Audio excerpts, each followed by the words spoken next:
Hello everyone, welcome to my channel. आज मैं आप लोगों के साथ शेयर करने वाली हूँ देखू कॉन्सर्ट। तो चलिए इस कहानी को शुरू करती हूँ। जनको वो जैसे ही रूम में एंटर करता है, तियांग वो तैयार बैठा था। जनको तियांग के पास आकर बैठ जाते हैं और उसे कहता है, तुम्हें याद तो है ना मैंने तुमसे क्या कहा? तियांग ने कहा, मुझे याद है, लेकिन तुम्हें याद तो है ना? जनको ने कहा, मुझे भी याद है और मुझे अच्छी तरह से पता है। मैं लिमिट कहा था क्या तुम्हारे साथ? तियांग ने कहा, मुझे भी याद है। तुमने मुझसे क्या कहा था? जनको ने कहा, तो फिर ठीक है, तुमने बहुत ही अच्छा एक्टिंग किया। मेरे पेरेंट्स को यकीन हो गया है कि तुम मेरी लवर हो और हम दोनों ने शादी भी कर लिया। अब बोलो, मुझे शादी के लिए फोर्स नहीं कर सकता है, क्योंकि अब उन लोगों को लगता है कि मैं मैरिड हूँ, लेकिन मुझे और तुम्हें पता है कि हम दोनों ने शादी नहीं किया है, बस दिखावा कर रहे हैं।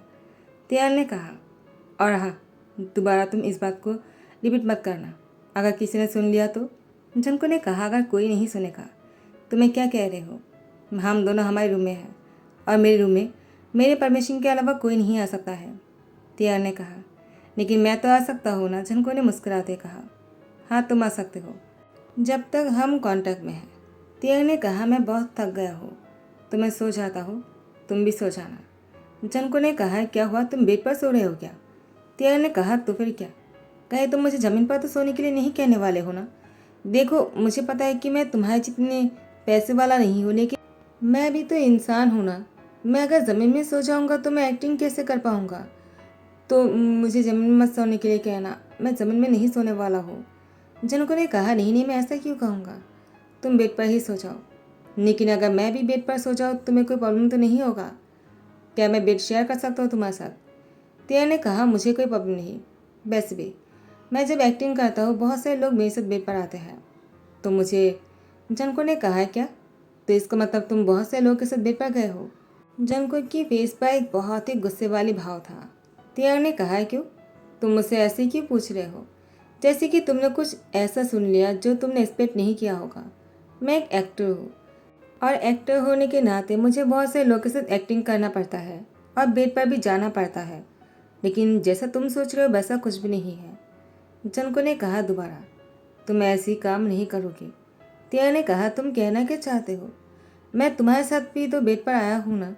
जनको ने कहा, लेकिन मैं ऐसा कुछ नहीं करने वाला हूँ तुम्हारे साथ। तिया ने कहा, उन लोगों ने भी कुछ नहीं किया है, वो बस कैमरे के सामने हम दोनों बेड पर थे, क्योंकि हम दोनों कपल रोमांटिक बहुत से ड्रामा करते हैं इसीलिए, और मॉडलिंग, फ़ोटोशूट, बहुत से चीज़ें करना पड़ता है। वैसे तुम इतने गुस्से में क्यों लग रहे हो? जनको ने कहा, तुम्हें गलतफहमी हो गया है, मैं क्यों गुस्से में आने लगा? वैसे मैं बहुत थक गया हूँ, मुझे सो जाना चाहिए। जनको वॉशरूम में चले जाते हैं शावर लेने के लिए। शावर लेने के बाद जनको सीधा बेड पर आकर लेट जाते हैं और तियांग तब तक सो चुका था। जनको पीछे मुड़कर तियांग को देखता है। तियांग सोते हुए क्यूट लग रहे थे। जनको ने तियांग की बालों को उसकी आंखों में से हटाया और उसकी शक्ल देखने लग जाते हैं। ऐसे ही कब सुबह हो गया जनको को पता ही नहीं चला। जनको को सुबह की 6 बजे नींद आ जाते हैं और वो सो जाते हैं, और तब तक तियांग की नींद टूट जाता है। उसको सुबह की 8 बजे उठने की आदत है और शूटिंग पर जाने की आदत है। तियांग 8 बजने पर ही उसकी नींद टूटने पर उसने जनको को देखा। जनको सुबह को सोते हुए भी बहुत ही हॉट और हैंडसम लग रहे थे। तियांग ने अपनी लिप को बाइट किया और जनको को देखकर कहा, काश मुझे सच में ऐसा इतना हॉट और हैंडसम हस्बैंड मिलता तो मैं कितना लकी होता ना। लेकिन मेरी नसीब इतने अच्छे कहाँ है। पहले तो मैं अनाथ हूँ, मेरे पेरेंट्स कौन है मैं ये भी नहीं जानता हूँ।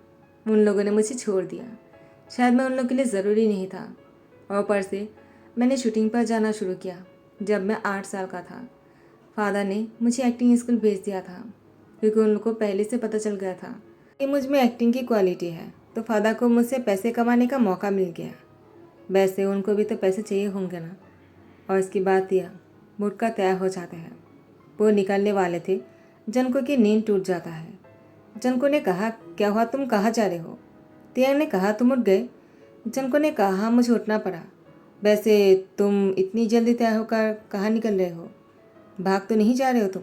तियांग ने कहा, तुम्हारा शुक्रिया, लेकिन तुम्हें यहाँ पर आने की ज़रूरत तो नहीं था, लेकिन मुझे यहाँ तक छोड़ने के लिए तुम्हारा शुक्रिया। अब तुम जा सकते हो। जनको ने कहा, लेकिन अगर मैं यहाँ पर रुक जाऊँ तो? मुझे तुम्हारी शूटिंग देखना है कि तुम कैसे शूटिंग करते हो। मैं आज यहीं पर ही रुकना चाहता हूँ। तिया ने कहा, लेकिन तुम्हारा ऑफिस भी तो है ना। जनको ने कहा, अगर मैं ऑफिस चला गया तो मम डैड को शक हो जाएगा। वैसे हमारी शादी की दूसरी डे है और हम दोनों को साथ में होना चाहिए। तुम क्या कहते हो? तो मैं तुम्हारी शूटिंग भी देख लूँगा और मेरी पेरेंट्स को शक भी नहीं होगा, और मैं इसीलिए यहाँ पर रुकना चाहता हूँ। तुम कुछ और मत समझना कि मुझे तुम्हारी फिक्र है। और वैसे तुम कैसे एक्टिंग करते हो मुझे वो भी तो देखना है ना, ताकि तुम्हें मैं इम्प्रूव कर सकूँ। तिया ने कहा, मेरी एक्टिंग की इम्प्रूव तुम्हें नहीं करना होगा, मैं बहुत ही अच्छा एक्टर हूँ। जनको ने कहा, वो तो पता चल ही जाएगा। तियांग वो एक्टिंग शुरू करता है। तियांग के ओपोनेंट में था यूनो। यूनो तियांग के बहुत ही नज़दीक आते हैं, उसकी गाल पर किस करने वाले होते हैं। जनको आकर अपने हाथ रख देता है। तियांग ने कहा, तुम यहाँ पर क्या कर रहे हो? तुम तो मेरे साथ एक्टिंग देखने आए थे ना मेरे, तो तुम बीच में अपने हाथ क्यों लेकर आ गए? जनको ने कहा, वो तुम्हें किस कैसे कर सकता है? वैसे एक्टिंग है ना, तो रियल किस करने की क्या ज़रूरत है? तिया ने कहा, वो सिर्फ मेरी गाल पर ही किस करने वाले थे, अगर वो मेरी चीक पर किस करेगा तो ऐसा क्या हो जाएगा? उन्होंने कहा, देखो तियांग को कोई प्रॉब्लम नहीं है तो तुम्हें क्या प्रॉब्लम है? अगर मैं तियांग को किस करता हो तो तुम्हें बीच में नहीं पड़ना चाहिए। और तियांग, तुम किसको साथ में लेकर आ गए हो? जनको ने कहा, हस्बैंड, मैं हस्बैंड हूँ उसका। इन्होंने कहा, क्या तियांग तुम नहीं चाहते हो क्या? तुम जब तक मेरे साथ ड्रामा ख़त्म नहीं करोगे तुम शादी नहीं कर सकते हो। तियांग ने कहा, वो मुझे अचानक करना पड़ा। इन्होंने कहा, तियांग तुमने शादी कर लिया और तुमने मुझे बताया नहीं, तो मैं तुम्हें चाहो तो इस ड्रामा से निकाल सकता हूँ। तियांग ने कहा, क्या तुम्हें कैसी बातें कर रहे हो? हम दोनों ने कॉन्ट्रैक्ट साइन किया है और इस ड्रामा हम दोनों को साथ में करना है। लोग हमारी जोड़ी को बहुत पसंद कर रहा है, तुम ऐसी जोड़ी नहीं तोड़ सकते हो। उन्होंने कहा, वो पसंद करते थे, अब नहीं करेंगे। जब तुम्हारी शादी के बारे में सबको पता चल जाएगा। तियांग ने कहा, यूनो तुम ऐसा नहीं कर सकते हो। इन्होंने कहा, तियांग मैं तुम्हें वार्निंग दे रहा हूँ, अगर तुम अपने हस्बैंड को लेकर शूटिंग स्पॉट पे आ जाओगे ना, मैं तुम्हारे साथ शूटिंग नहीं करूँगा। तियांग ने कहा, इसका मतलब तुम मुझे एक मौका देने वाले हो? इन्होंने कहा। जनको ने कहा, लेकिन तुम्हारे मौके का मुझे ज़रूरत नहीं है। तियांग शूटिंग नहीं करेगा। चलो तियांग। तियांग ने कहा, तुम क्या कर रहे हो? जनको ने कहा, देखो मैं तुम्हारे हस्बैंड होने के नाते इस कॉन्ट्रैक्ट को तोड़ रहा हूँ। तियांग ने कहा, लेकिन इसको नहीं तोड़ सकते हम। जनको ने कहा, क्यों नहीं तोड़ सकते हैं? वैसे इन्होंने कहा, देखो अगर तियांग ने खुद से अपनी कॉन्ट्रैक्ट तोड़ा तो उसको पेनल्टी देना होगा। क्या तुम भरपाई कर पाओगे उसके लिए? जनको ने कहा, कितने पैसे देना होगा? तो इन्होंने कहा, 10 लाख। क्या तुम भर दोगे? जैसे ही जनको का तियांग घर आ जाता है, तियांग ने कहा, जनको तुमने ऐसा क्यों किया है, जबकि हमारी शादी रियल नहीं है। तुम्हें मेरे लिए पैसे नहीं देना चाहिए था। अब वैसे भी मैंने सब कुछ ठीक कर लिया था ना, तो तुमने मेरी कॉन्ट्रैक्ट को क्यों तोड़ा? मुझे एक्टिंग करना था, मुझे इस ड्रामा को कंप्लीट करना था। जनको ने कहा, लेकिन मैं नहीं चाहता हूँ, वो मुझे पसंद नहीं है। और तुम मेरे साथ काम कर रहे हो तो तुम्हें काम की क्या ज़रूरत है? मैं तुम्हें पैसे दूंगा ना। तिया ने कहा, लेकिन मुझे और भी पैसे चाहिए होगा ना। वैसे तुम नहीं जानते कि मैं कितनी मुश्किलों से बड़ा हुआ हूँ, मुझे पैसे की कीमत पता है। शायद तुम्हें नहीं होगा, तुमने ऐसे ही 10 लाख दे दिया। देखो तुम मुझसे बिना पूछे कुछ मत किया करो। तुमने मेरी बात भी नहीं मानी। जनको ने कहा, अब तुम चुप हो जाओ। मिसेज जो ने कहा, किस बात को लेकर बहस हो रहा है? तिया ने कहा, मॉम किसी बात को लेकर बहस नहीं हो रहा है। वो तो जनको का मैं बाहर से डिनर नहीं करके आए हैं, हमें घर पर डिनर करना था। जनको को बहुत भूख लगी है तो मुझे खाना बनाना होगा उसके लिए। मिसेज ने कहा, मैंने पहले बना दिया है, चलो आकर डिनर करने बैठ जाओ, गरम गरम खाना खा लो वरना ठंडा हो जाएगा। जनको ने कहा, थैंक्स मॉम। और तियांग को गुस्से में घूरते हुए कहा, दोबारा मेरी किसी भी बातों को लेकर आर्ग्यू मत करना। मुझे जो पसंद है वही करना होगा तुम्हें, और जो ना पसंद है तुम्हें नहीं करना है, समझ गए तुम? तियांग ने कहा, तुम ऐसी बातें कर रहे हो जैसे कि तुम मेरे हस्बैंड हो। तो मिसेज ने कहा, क्या तुम्हें क्या बातें कर रहे हो? जनको तुम्हारा हस्बैंड ही तो है। तियांग ने कहा, वो जनको ने कहा, मॉम उसकी बातों का कुछ और मतलब मत निकालिए क्या? वैसे तियांग को मुझे अपने बॉयफ्रेंड यानी लवर की तरह देखना आदत है ना। हमारी शादी के बारे में तियांग भूल ही जाते हैं। क्यों, तुम भूल गए थे ना कि हमारी शादी हो चुकी है? मैं तुम्हें अभी भी तुम्हारा लवर लग रहा हूँ ना? तियांग ने कहा, वैसे तुम अभी भी बहुत यंग हो ना, तो तुम्हें हस्बैंड बनने में बहुत टाइम लगेगा, तुम लवर ही ठीक हो। और जनको की मॉम मुस्कुराते कहा, तुम दोनों की बातें मुझे समझ में नहीं आता है, मुझे लगता है मुझे रूम में जाकर सो जाना चाहिए। वैसे मैंने यहाँ तुम्हारे डैड ने डिनर कर लिया है, तुम दोनों डिनर करके सो जाना। गुड नाइट बेटा। जनको का तियांग डिनर कर रहा था। दोनों एक दूसरे से बात भी नहीं कर रहे थे। बहुत ही खामोश था और दोनों डिनर कर लेते हैं। ऐसे ही कुछ दिन बीत जाता है। एक दिन ब्रेकफास्ट की टेबल पर जनको ऑफिस जा रहा था। तियांग ने जनको से कहा, सुनो मुझे तुमसे कुछ बात करना है। जनको ने कहा, क्या बात है? तुम मुझसे जो भी कहना चाहते हो कह सकते हो। तियांग ने कहा, जनको वो मैं तुमसे कुछ पैसे मांग सकता हूँ क्या? वैसे तुमने उसको 10 लाख ऐसे ही दे दिया, तुम मुझे कुछ पैसे दे सकते हो? जनको ने कहा, इतनी सारी सवाल के साथ क्यों पूछ रहे हो तुम?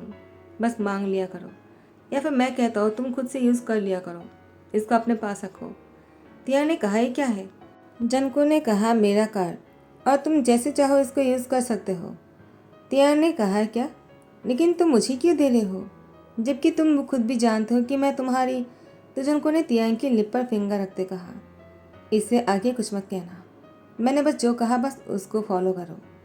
तियांग ने कहा, मेरी बात तो सुनो। लेकिन जनको चले जाते हैं। देखते ही देखते दोनों की शादी की 1 साल पूरा होने वाला है। तियांग ने कहा, हमारी शादी की 1 साल पूरा भी होने वाला है। हमने कब 1 साल गुजार दिया पता ही नहीं चला। जनको खुद भी हैरान है। 1 साल गुजर गया। जनको को शादी इसलिए नहीं करना था क्योंकि उसे लगा शादी करने के बाद पता नहीं क्या हो जाएगा। वो अपने काम नहीं कर पाएंगे और अपनी लाइफ पार्टनर को ज़्यादा से ज़्यादा टाइम देना होगा। लेकिन ऐसा तो कुछ ही नहीं करना पड़ा। जनको ने कहा, तो क्या मुझे सच में तियांग से शादी कर लेना चाहिए था? लेकिन वो मुझसे शादी करने के लिए हाँ क्यों करेगा? मुझ जैसे खरूस के साथ शादी करके वो कभी खुश नहीं रहेगा। उसे तो यही लगता होगा ना। लेकिन अब क्या वो मेरे साथ खुश है? क्या मैं तियांग से पूछ लूँ? और तियांग ने कहा, मुझे लगा मैं इस शैतान के साथ 1 महीना भी नहीं रुक सकता हूँ। कब तक एक्टिंग करते करते मैं 1 साल गुजार दिया मुझे पता ही नहीं चला। लेकिन मुझे एक पल के लिए भी ऐसा नहीं लगा कि मैं एक्टिंग कर रहा हूँ। मुझे ऐसा लग रहा था कि मैं दिल से इस घर में सुकून से रह रहा हूँ और मुझे ये घर बहुत पसंद है और घर में रहने वाले लोग भी। सब लोग मुझे अपना समझता है और मैं भी सबको अपना समझता हूँ। तो क्या अब इस घर को छोड़कर जाने में मुझे तकलीफ़ होगा? अगर ऐसा होगा तो मैं क्या करूँगा? अगर जनको ने कहा है कि मुझे अभी इस कॉन्ट्रैक्ट को तोड़कर जाना होगा तो? उसके बाद तियांग और जंको बात करने में बैठ जाते हैं। तियांग ने कहा, जंको हमारी शादी के 1 साल पूरा हो जाने वाले हैं, क्या इसके बाद हम दोनों अलग हो जाएंगे? जंको ने कहा, क्यों? तुम ऐसा क्यों पूछ रहे हो? क्या तुम्हें इस घर में कोई प्रॉब्लम हो रहा है तियांग? तियांग ने कहा, जंको लेकिन हमने कॉन्ट्रैक्ट मैरिज किया था, यानी फेक मैरिज कह सकते हैं। हम दोनों ने शादी नहीं किया फिर भी सबको लगता है हमने शादी किया है। हमारे बीच में 1 साल का कॉन्ट्रैक्ट हुआ था, तो जैसे 1 साल पूरा हो जाएगा तो कॉन्ट्रैक्ट के हिसाब से मुझे तुमसे अलग रहना पड़ेगा, यानी अलग हो जाना पड़ेगा, यानी सबके सामने हमें डिवोर्स की एक्टिंग करना होगा। जनको ने कहा, उसको 3 साल कर देते हैं।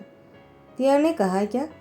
जनको ने कहा, मुझे उसको 1 साल नहीं रखना है, मुझे उसको 3 साल करना है। कहीं तुम्हें कोई प्रॉब्लम तो नहीं? तियांग ने कहा, लेकिन मेरे लिए बहुत ही मुश्किल है। जनको ने कहा, ठीक है, मैं तुम्हें दुगनी पैसे दूंगा। तियांग ने कहा, पैसे की बात नहीं। जनको ने कहा, तो फिर क्या बात है? मैं तुमसे कह रहा हूँ ना, मैं तुम्हें दुगनी पैसे दूंगा। अगर तुम चाहो तो मैं तुम्हें और भी पैसे दे सकता हूँ। तियांग ने कहा, देखो जनको, मुझे तुमसे इस बारे में कोई बात नहीं करना है। मैं बस इस कॉन्ट्रैक्ट को तोड़ना चाहता हूँ। जैसे 1 साल पूरा हो जाएगा मैं इस घर को छोड़कर चला जाऊँगा।